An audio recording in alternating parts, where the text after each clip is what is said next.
nicht ein bisschen teuer für ein Geschenk? Ich nehme ihn trotzdem. Ich gebe dir 10 Sekunden, da bist du draußen. Na gut, bevor du dich an mir vergreifst. Neulich, als ich Sie in der Kneipe gesehen habe, war das Ihr Freund? Nein, ich bin im Moment mit niemandem zusammen. Leider. Was machen wir denn mit dem Rest unseres Geburtstags? Ich würde sagen, wir machen das, was man an so einem Tag sonst so macht. Du musst es mir versprechen. Ganz fest versprechen, ja. Ja.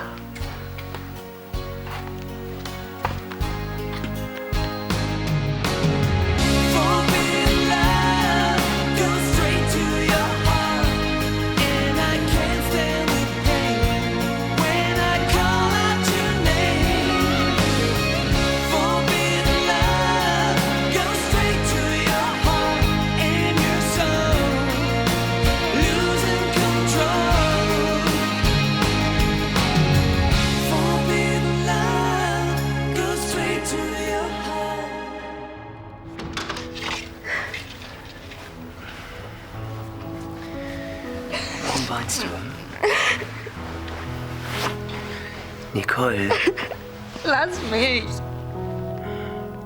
was hast du? Nichts. Und warum weinst du dann? Was interessiert dich das? Jetzt komm. Mach's mir nicht so schwer. Ich mach's dir schwer. Ja, weil du mir nicht sagst, was los ist. Warum soll's dir besser gehen als mir?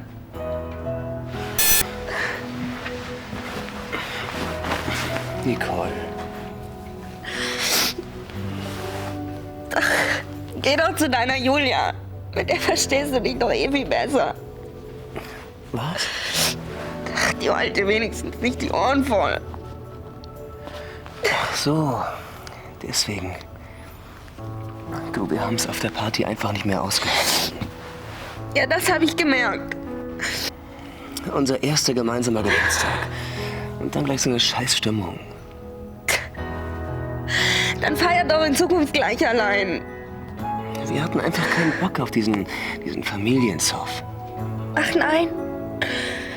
Worauf hattet ihr denn dann Bock? Jetzt klotzt nicht so blöd, ich hab euch doch genau gesehen.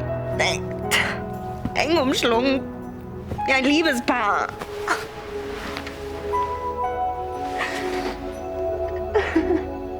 Früher ist man Arzt geworden, um viel Geld zu verdienen. Und heute? Heute wird man auch Arzt, um viel Geld zu verdienen, Aber es klappt nicht. So ein Mist aber auch. Wäre ich bloß Versicherungsvertreter geworden. Naja, ist doch wahr. Wer heute Medizin studiert, der muss schon eine Menge Idealismus mitbringen. Sonst macht man den Stress ja auch nicht mit. Nee, nicht im Krankenhaus und nicht für das Geld. Vor allem aber sollte man ein großer Fan der Spezies Mensch sein. Oder man wird besser Tierarzt. Ja, gute Idee. Wenn ich dann mit Wellensittichen rede, dann fällt auch meine Schüchternheit nicht so auf. Sie schüchtern? Davon habe ich aber noch nicht viel gemerkt. Doch, wirklich, ist echt ein Problem für mich. Also, ich habe noch nie einen schüchternen Menschen gesehen, der so unschüchtern ist wie Sie. So bin ich wirklich nur ganz selten.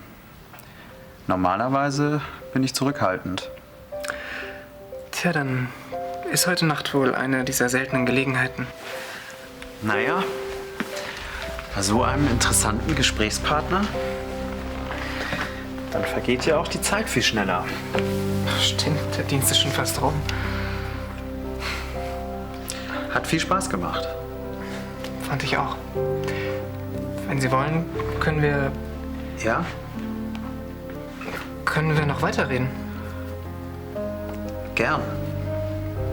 Wie wär's denn, wenn wir nachher zusammen frühstücken? Gute Idee. Und wo? Ich kenne eine ziemlich nette Kneipe. Ah, die Kneipe? Na dann.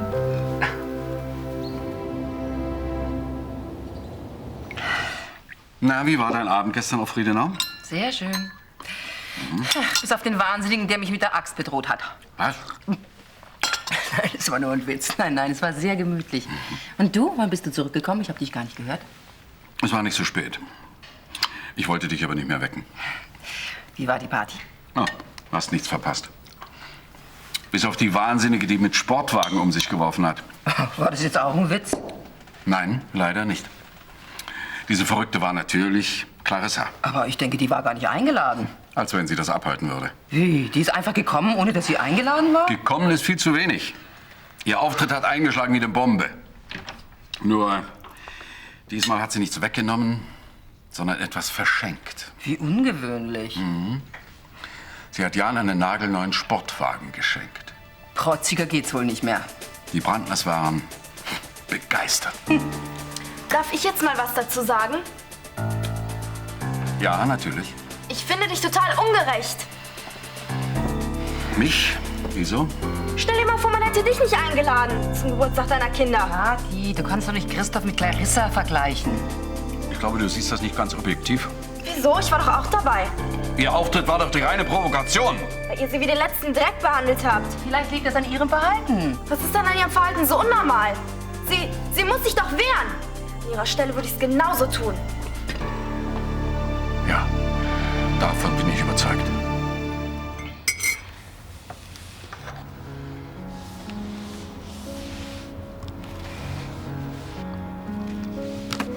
Also Nicole, es tut uns leid, wir hätten nicht einfach so abhauen sollen.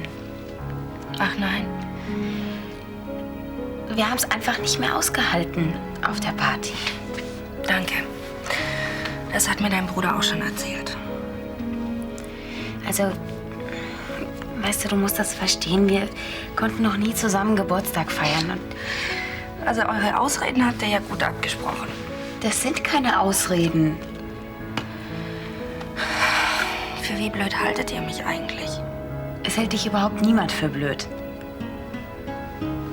Naja, was soll's. Euer Abend war mit Sicherheit auch ohne mich noch ganz nett. Ja, wir hätten dich mitnehmen sollen. Entschuldige bitte. Oder wenigstens Bescheid sagen. So war es jedenfalls ganz schön bescheuert, als ihr plötzlich weg wart. Aber Was aber? das Wiedersehen gestern Abend, das war noch viel bescheuerter.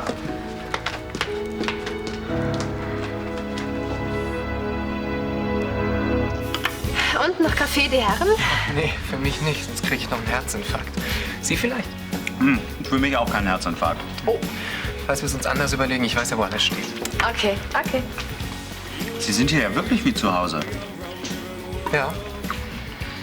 Die Kneipe ist mein zweites Wohnzimmer. Habe ich ja erzählt, ich helfe hier manchmal aus. Wie, so richtig hinterm Tresen? Nicht nur das. Ich habe hier auch schon Partys organisiert. Aha. Karibische Nächte zum Beispiel. Oder Aktionswochen. Da gibt es ein bestimmtes Gericht zum Sonderpreis. Also Pizza Wiener Schnitzel mit Zitronenscheibe drauf für 7,50 Mark? Nicht schlecht. Sie hätten Gastronom werden sollen. Ja, kommt bestimmt auch noch. Sobald ich meinen ersten Kunstfehler fabriziert habe und nach Südamerika geflogen bin. Na, so gut gelaunt? Gero hat mich angesteckt. Oh, eine neue Eroberung. Wie man's nimmt. Das ist sein Chef aus dem Krankenhaus. Sein Chef? Sieht aber gut aus. Ich würd's Gero echt gönnen. Sag mal, ist zwischen Kathi und dir in der letzten Zeit irgendwas vorgefallen? Nein, es war alles ganz normal. Bis heute früh. Clarissa hat mal wieder ihre Finger im Spiel. Sie hat Kathi regelrecht eingewickelt. Früher hätte man gesagt, verhext. Vielleicht war es ein Fehler von uns, dass wir immer wieder über Clarissa hergezogen sind. Ich habe nur die Wahrheit gesagt. Und Kathi reagiert mit Trotz. Ich muss doch die Dinge beim Namen nennen. Ja, deine Kritik war schon ziemlich hart. Ich hatte Grund dafür. Vielleicht heute, aber früher hast du auch anders über Clarissa gedacht. Wie meinst du das? Naja, sonst hättest du ihr nicht solche Briefe schreiben können. Damals habe ich Clarissa geliebt, Clarissa gibt's immer noch. aber meine Gefühle nicht. Ich empfinde für Clarissa nur noch Abscheu.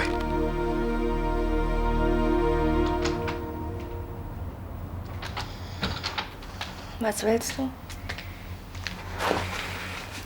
Ich will noch mal mit dir reden. Gute Idee. Zum Beispiel darüber, was gestern Abend mit euch beiden los war. Wir hatten keine Lust mehr auf die Party. Und dann sind wir eben gegangen. Ich rede aber nicht vom Fest. Mir geht's darum, was danach passiert ist. Was soll schon passiert sein? Klar, wie blöd von mir zu fragen, was? Julia, falls du es vergessen hast. Jan und du, ihr wart mal ineinander verliebt. Da wussten wir noch nicht, dass wir... Das weiß ich auch. Aber jetzt wisst ihr es doch, oder? Ja, und? Ja, so kommt's mir aber nicht vor. So wie ihr euch benommen habt. Wir haben ein bisschen miteinander getanzt, ja und? Eng umschlungen wie ein Liebespaar? So gehen Geschwister nicht miteinander um. Nicht, wenn sie noch normal ticken. Es war unser erstes gemeinsames Geburtstagsfest. Kannst du das wirklich nicht verstehen? Nein. Weißt du, Jan und ich, wir haben in dem letzten Jahr viele schöne und schlimme Dinge erlebt. Und vielleicht sind mit den Erinnerungen auch die alten Gefühle wiedergekommen. Du meinst eure Liebe? Ja, aber... Was? Du brauchst dir keine Sorgen machen. Du erzählst mir gerade von eurer Liebe und ich soll mir keine Sorgen machen? Wir sind uns sicher sehr nah. Nenn es Liebe meinetwegen. Dennoch liebt Jan nur dich. Das kannst du mir glauben. Und es fällt mir schwer genug, das zu sagen. Sie meinen den aus der Notaufnahme? Genau, und der geht jetzt nach Aachen. Auch in ein Krankenhaus? Ja, aber als Oberarzt. Ach, das war eine ganz witzige Geschichte, wie der seinen Job gekriegt hat. Bevor Sie anfangen, es ist schon ziemlich spät. Ich glaube, ich muss dann los. Wieso? Es ist doch noch nicht mal Mittag. Falls Sie es vergessen haben, wir haben heute Nacht kaum geschlafen. Ja, schon, aber also ich würde mich deswegen jetzt nicht hinlegen. Müssten Sie ja auch nicht. Ich wollte eigentlich alleine schlafen. Ja, gut. Wenn Sie wollen, dann können wir ja jetzt mal zahlen. Ach, bezahlen? Nein, ich übernehme das schon. Die Rechnung bitte. Was? Ach so, Die Rechnung bitte. Sie wollen zahlen? Ja, gut. Einen Moment. So ein gemeinsames Frühstück könnten wir doch aber öfter mal machen. Oh, ist im Augenblick ganz schlecht. Ja, wenn Sie natürlich keine Lust haben. Es sollte kein Korb sein. Ich habe nur die nächsten Tage Dienst. Dann eine Woche Blockseminar. Danach vielleicht. Ansonsten sehen wir uns ja auch im Krankenhaus. Ja, stimmt. Ist doch nicht schlecht. Unser gemeinsamer Dienst war doch ganz nett, oder? Ja, die Rechnung, Sie wollten zahlen. Dr. Hagemann lässt sich's nicht nehmen. Ja, stimmt so. Oh, danke schön. Ciao. Wiedersehen. Mensch, Gero, so wird es bestimmt nichts. Wasser oder willst du dich einen Schluck Wein mit? Ach, danke, ich hab schon. Ja? Hallo zusammen. Hallo. Kathi, was soll das? Nichts. Ich habe nur ein bisschen gelesen. Das ist doch noch lange kein Grund, uns dieses Schmierblatt hier auf den Tisch zu knallen. Guck dir das Schmierblatt doch mal an. Dann verstehst du vielleicht, warum ich es auf den Tisch geknallt habe. Bitte, jetzt nimm endlich diese Zeitschrift da weg. Also, ich an eurer Stelle würde wenigstens mal kurz reingucken. Wir wollen hier essen und nicht Zeitung lesen. Auch nicht, wenn da was über euch drin steht? Über euch und über die heißen Liebesbriefe, die dir Christoph seit 20 Jahren schreibt. Was? Ich habe deiner Mutter noch nie einen Liebesbrief geschrieben. Wie oft soll ich das noch sagen? Hier steht es aber ganz anders. Die heimliche Gräfin von Anstetten. 20 Jahre verbotene Liebe. Oh mein Gott.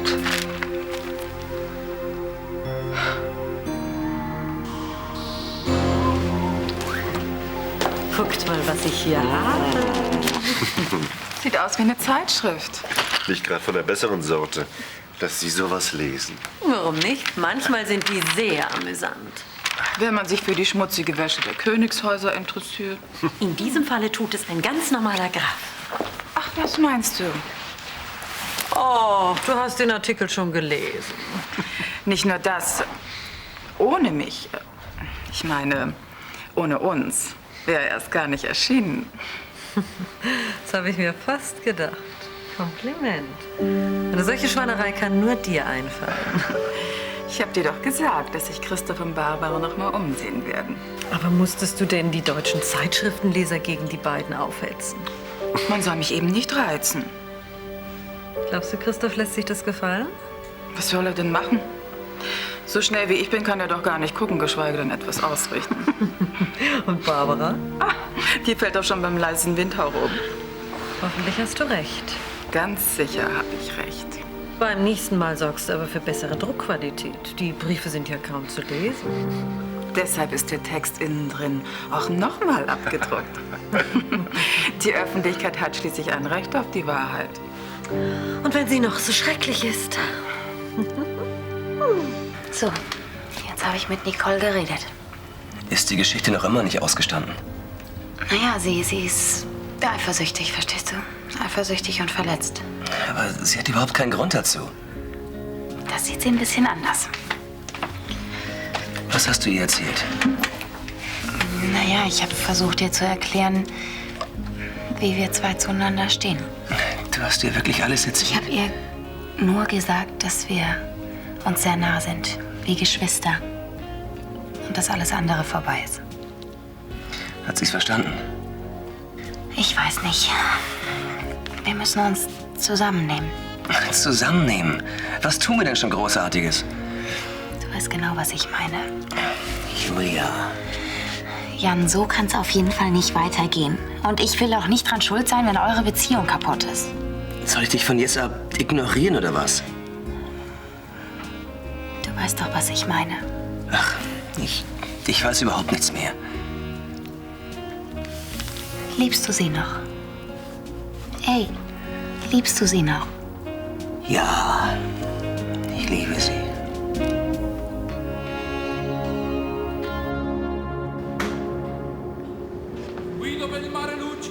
Barbara.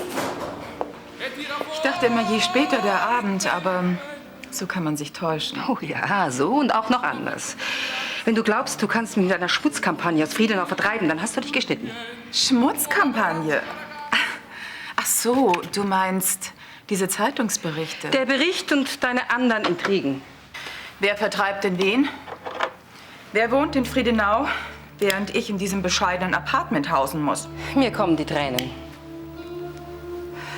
Ich bin immer noch Christophs Frau.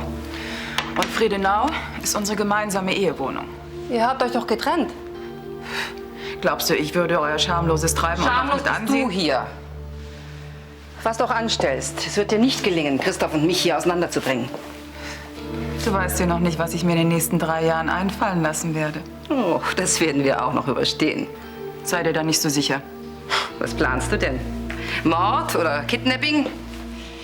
Das könnte nicht verhindern, dass du in 3 Jahren nichts, aber auch gar nichts mehr auf Friedenau zu suchen hast. Was? Ich auf Friedenau nichts mehr zu suchen? Dass ich nicht lache. Ja, lach ruhig, um auf deine Begrüßung mit Sprichwort zurückzukommen. Wer zuletzt lacht, lacht am besten.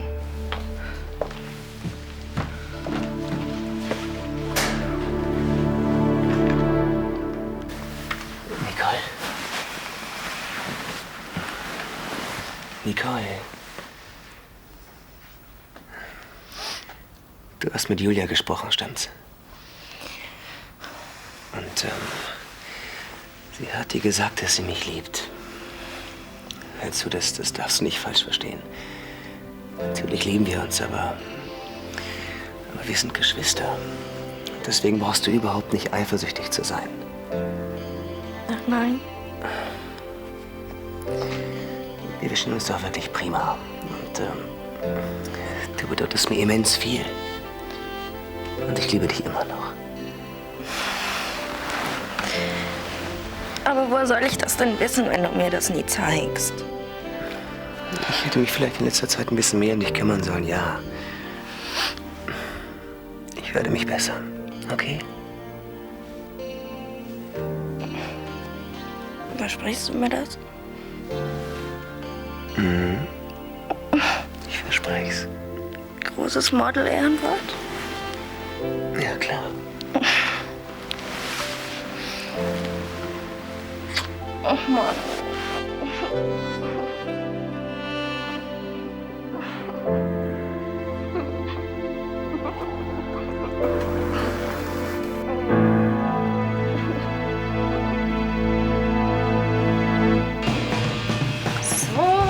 Bitte sehr, der Herr. Danke. Darf ich? Also, was ist jetzt mit dir und diesem Dr. Hagemann? Was soll sein? Naja, ist doch ganz geil. Seht ihr euch jetzt öfter mal? Hat heute Nacht jetzt. Ich meine nicht nur heute. Ich meine, ihr würdet ganz gut zusammenpassen. Ach komm. Wieso denn nicht? Sah ganz danach aus. Naja, wir haben uns gut unterhalten. Mehr nicht? Unter Freunden eben. Ach, willst du mich verarschen? Ihr habt da stundenlang gesessen und gequatscht, als wärt ihr ganz allein auf der Welt. Na und? Was soll das beweisen? Es war nicht zu übersehen, dass es ein bisschen zwischen euch gefunkt hat. Ich kann mich nicht in jeden Typen verlieben, mit dem ich mich gut verstehe. Nein, aber es ist doch eine gute Voraussetzung, oder? Ach, Sophie. Habe ich nicht recht? Ich will mich aber nicht verlieben. Nein, sonst jammerst du immer, wie einsam du bist. Ja, aber ich will nicht wieder enttäuscht werden. So ein Schwachsinn. Nur weil ein paar deiner Beziehungen in die Brüche gegangen sind. Ein Paar ist gut. Naja, das Risiko musst du halt eingehen. Oder willst du als alter Junggeselle enden? Hm? Also wir brauchen dann noch vom Kaiserstuhl. Ja. Komm ruhig rein. 20. Was gibt's? Setz dich zu mir. Bärenauslese nehmen wir. Setz dich endlich. Soll das hier ein Tribunal werden? Die Friedenauer Prozesse? Das ist genau der Ton, der mich stört. Jetzt setz dich endlich und hör mir gut zu. Ich werde es nicht länger dulden, dass du so frech zu Christoph bist. Ich habe nur meine Meinung gesagt. Ist das jetzt verboten? Es hat niemand was dagegen, wenn du deine Meinung sagst. Aber vielleicht kannst du dir vorstellen, dass du mit deinem Benehmen Christoph verletzt. Ich weiß nicht, was du meinst. Ich rede von dem Kult, den du plötzlich um Roberto treibst. Roberto ist immer mein Vater. Darf ich jetzt nicht mehr von ihm sprechen, bloß damit Christoph nicht eifersüchtig wird? Früher hast du dich auch nicht für ihn interessiert. Früher hat doch niemand versucht, sich an seine Stelle zu drängen. Früher hat Clarissa auch nicht versucht, dich gegen Christoph aufzuhetzen. Was hat Clarissa damit zu tun? Du begreifst einfach nicht, dass sie mit allen Mitteln versucht, uns auseinanderzubringen. So ein Quatsch. Was ihr mal mit Clarissa habt. Wir kennen sie besser als du. Ich weiß, wozu sie fähig ist. Was denn? Voodoo-Zauber, böser Blick? Damit du mir endlich glaubst, erzähle ich dir jetzt etwas über Clarissa. Clarissa und Roberto. Moment. Cecilia, würden Sie uns bitte einen Moment alleine lassen? Selbstverständlich.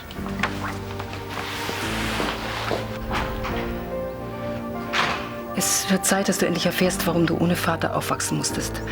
Als ich schwanger war, schwanger mit dir, da hatte Roberto eine Affäre mit einer anderen Frau. Und diese Frau war Clarissa.